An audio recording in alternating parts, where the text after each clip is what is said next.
Hello बेटा जी। जैसा कि आप देख पा रहे होंगे आज की क्लास में हम क्वेश्चन नंबर 18 और 19 डाउट लेंगे। क्वेश्चन नंबर 18 और 19 में क्या बोला गया है, 18 अगर आपको इजीली समझ आता है तो 19 भी आपको अच्छे से समझ आ जाएगा। बस दोनों में अंतर यह है, एक में मिड पॉइंट बोला है और एक में इंटरनली रेशियो के बिहाफ पे एच के पॉइंट्स दिए गए हैं। तो क्वेश्चन नंबर 18 सभी स्क्रीन पे दिख रहा होगा आपको, पहले एक बार रीड कर लीजिए। P एक मिड पॉइंट है of a line segment between axis. Axis मतलब होता है x axis y axis. Axis E S axis का मतलब क्या होता है, x axis and y axis. हमेशा याद रखना एक्स एक्सिस को पहले, वाई एक्सिस को बाद में ट्रीट किया जाएगा। Show that the equation of the line जिसका mid point A comma B है एक्सिस के बीच में, उस इक्वेशन को हमें शो करना है। मतलब हमें क्या शो करना है, show that equation of line. Equation of line क्या शो करनी है, x upon a plus y upon b is equal to 2 show करनी है। तो क्या आप सभी को स्क्रीन पे दिख रहा है? क्वेश्चन में बोला गया है क्या कि एक x एक्सिस है। सपोज मैं x एक्सिस y एक्सिस पहले बना लेता हूँ, ठीक है। एक x एक्सिस है, एक y एक्सिस है। x एक्सिस और y एक्सिस में एक लाइन जा रही है जो एक्सिस के मिड पॉइंट पे है। मतलब एक्सिस एक्सिस मतलब x इंटरसेप्ट और y इंटरसेप्ट। तो मैंने मान लिया x इंटरसेप्ट और y इंटरसेप्ट, x पे जो कट कर रहा है वो p है। Let x intercept intercept is a, या p मान लेता हूँ। अगर क्वेश्चन में a भी खुद से गिवन दे देना तो कुछ और नाम दे दो। और y इंटरसेप्ट इज q।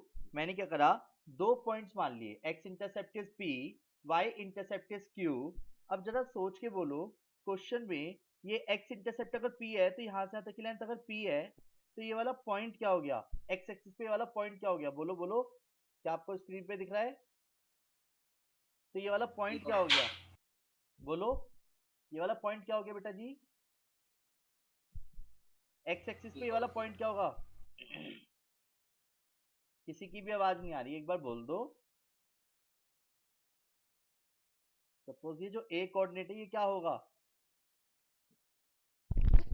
बोलो। p comma zero. और y एक्सिस पे ये वाला पॉइंट क्या होगा, b कोऑर्डिनेट क्या होगा बताओ। अगर यहाँ से यहाँ तक की लेंथ q मानी है मैंने, मतलब q पे कट कर रहा है, y इंटरसेप्ट इज q माना है अगर, तो ये वाला पॉइंट क्या होगा, 0,q। 0,q। अब एक चीज बताओ, क्वेश्चन में गिवन है, क्या गिवन है, उसने क्वेश्चन में गिवन दिया है क्या कि p a,b is the mid point of the line segment between axis. मतलब एक p कोऑर्डिनेट है a,b जो कि मिड पॉइंट है किसका, एक्सिस का। तो क्वेश्चन के अकॉर्डिंग बात करता हूं, p a,b is the mid point है किसका, बिटवीन एक्सिस का। तो यानी कि गिवन दिया गया है कि P is the mid point of क्या होगा, ए बी का। अब एक चीज बताओ, अगर मुझे, जरा ध्यान से समझना इस वाले पोर्शन को, शो दैट वाले पोर्शन गया भाड़ में भी, पहले सिर्फ इतनी सी बात के अकॉर्डिंग आंसर बताना। अगर मुझे किसी भी लाइन के x इंटरसेप्ट और y इंटरसेप्ट दोनों पता हो, अगर मुझे किसी भी लाइन के x इंटरसेप्ट और y इंटरसेप्ट दोनों पता हो, तो अगर x इंटरसेप्ट इज p और y इंटरसेप्ट इज q होगा तो रिक्वायर्ड इक्वेशन ऑफ लाइन क्या होगी, रिक्वायर्ड इक्वेशन ऑफ लाइन क्या होगी जरा बताओ। हाँ जी, रिक्वायर्ड इक्वेशन ऑफ लाइन क्या होगी अगर x इंटरसेप्ट इज p और y इंटरसेप्ट इज q होगा तो,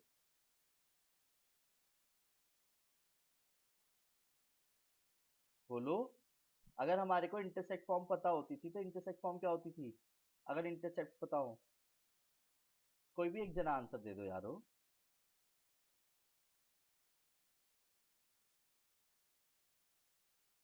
हेलो,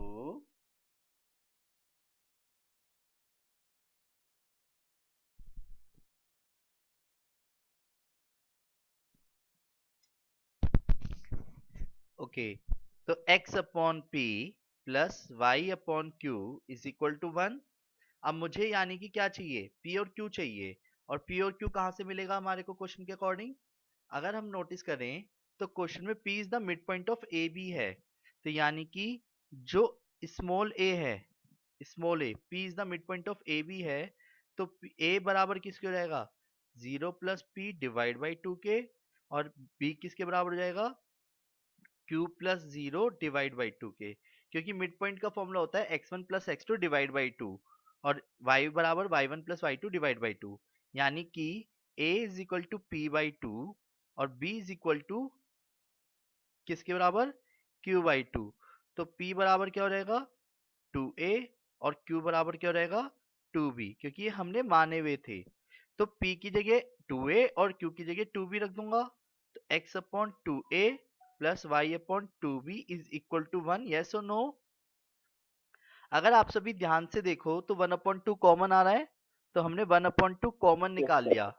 अब 1 अपॉन 2 जब कॉमन आया, x upon a plus y upon b किसके बराबर हो जाएगा 1 के, तो x upon a plus y upon b is equal to किसके हो जाएगा 2 के। आया समझ, बोलो हाँ।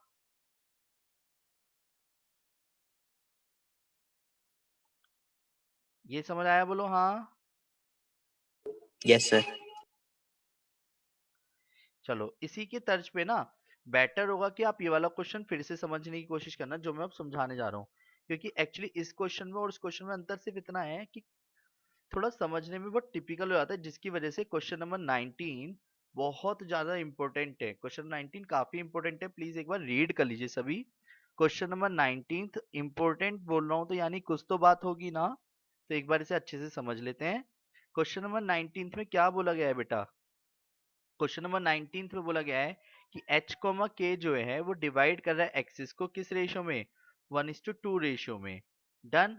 और 1:2 के रेशियो में अगर कोई इक्वेशन को डिवाइड कर रहा है तो क्या कहलाएगा, इक्वेशन ऑफ लाइन निकाल सकते हैं। आप कैसे निकाल सकते हैं जरा ध्यान देते हैं। क्या क्वेश्चन रीड कर लीजिए सभी एक बार।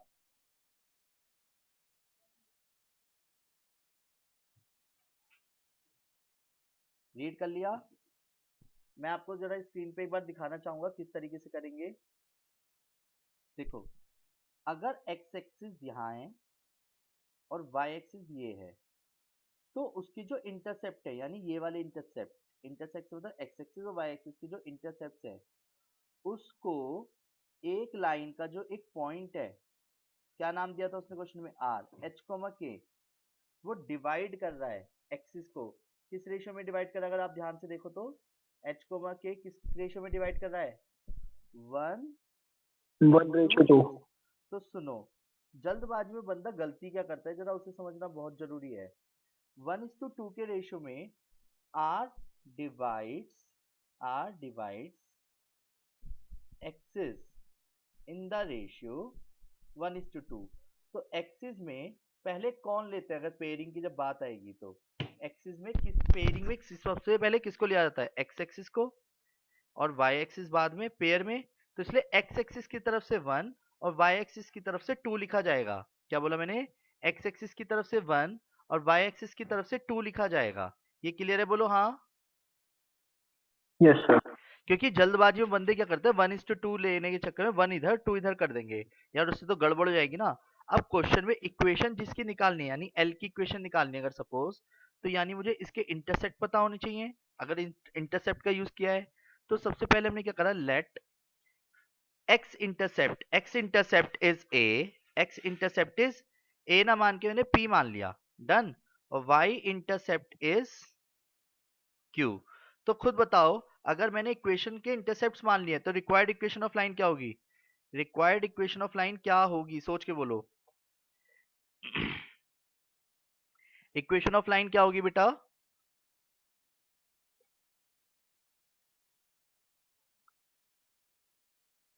अब तो बोल दो। इक्वेशन ऑफ लाइन क्या होगी, x by p plus y by q is equal to 1। Done.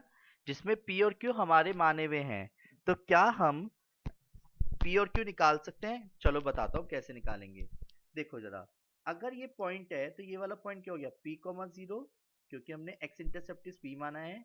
और वाई इंटरसेप्ट को अगर क्यू माना है तो 0,q हो गया। अगर मैं आप सभी से कहता इंटरनली रेशियो के बिहाफ पे अगर कोई पॉइंट कट कर रहा है तो क्या मैं एच और के निकाल सकता हूँ? हाँ जी, निकाल सकता हूँ।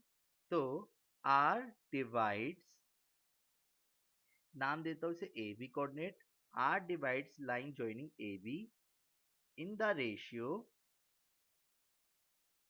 1:2, 1:2, ए बी के पॉइंट ऑफ से 1:2 का है। तो अगर मैं आपसे ये कहूँ एच बराबर निकालना है तो 2 की इंटू किस में होगी? पी में, प्लस 1 की इंटू किस में होगी? 0 में, डिवाइड बाई 2 प्लस 1। ऐसी अगर मुझे के निकालना होगा तो के निकालने के लिए क्या करेंगे अब हम? के निकालने के लिए 2 की इंटू किस में करूंगा? 0 में, क्रॉस मल्टीप्लीकेशन, और 1 की इंटू किस में करूंगा? क्यू में, डिवाइड बाय 2 प्लस 1। तो h बराबर आ गया 2p अपॉन 3। तो p की वैल्यू यहाँ से क्या है? 3h बाई 2, क्योंकि हमने p माना हुआ था तो p को रिटर्न करना पड़ेगा। क्लियर? इसी तरीके से अगर बात करी जाए k इज इक्वल टू, तो q बाई 3, तो q की वैल्यू कितनी आ गई? 3k। p और q की वैल्यू मैंने यहाँ रिटर्न करी, तो x बराबर क्या, x अपॉन क्या आ गया? 3h बाई 2, और y 3k is equal to 1। तो 2x अपॉन 3h हो गया, y अपॉन 3k हो गया इज इक्वल टू 1। अगर मैं एलसीएम लेता हूँ तो 3h के एलसीएम आएगा, तो 2kx plus hy is equal to 1। तो 2kx plus hy is equal to 3hk। ये आंसर हो गया। आया समझ? बोलो हाँ। एक बार ये क्लियर है कॉन्सेप्ट क्या करा है? इसमें वही वाली बात हो गई कि P और Q, या वहां पे तो पिछले क्वेश्चन में तो मिड पॉइंट के बिहाफ पे था, तो ये वाली चीज बहुत जल्दी हो गई थी। बस इसमें रेशियो के बिहाफ पे है। तो इन शॉर्ट, जो हमने सेक्शन फॉर्मूला कभी क्लास 10th क्लास में भी सीखा था, 11th की स्टार्टिंग में भी हमने सीखा है, तो उससे हम एच और के खुद से भी निकाल सकते थे।